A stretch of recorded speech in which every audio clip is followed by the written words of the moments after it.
Michael and I will eat in the skeeviest looking place if it has great food. That does not translate to sleeping in a skeevy place.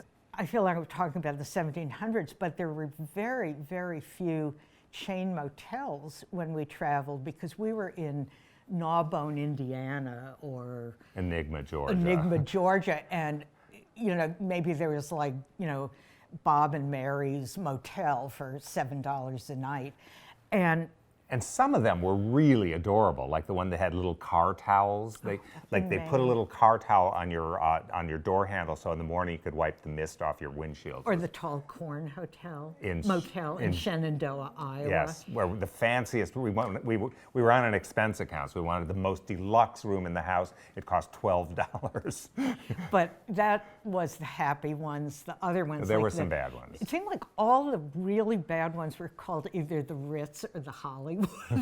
And they were always just, literally on the wrong side of the tracks. And they all had shag rugs, and you did not ever want to part the shag. I once actually had a series of photographs that I took of things that you could see, like with my close-up lens, of things found in shag rugs in motels. It was a really scary series of photos.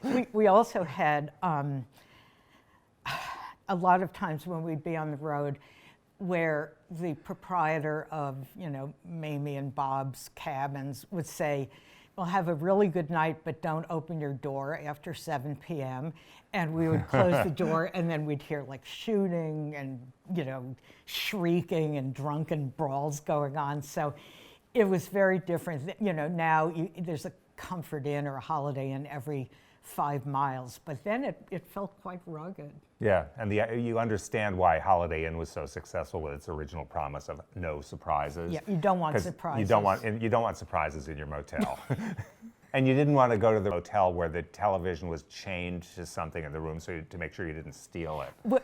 I remember once we were in, I think it was Texas or New Mexico, and we were staying in a sort of place, and we were watching Cops on TV, and there was some horrible thing going on in the reality show Cops at a motel room where the cops were busting down the door and everything, and we realized it was the motel we were staying in.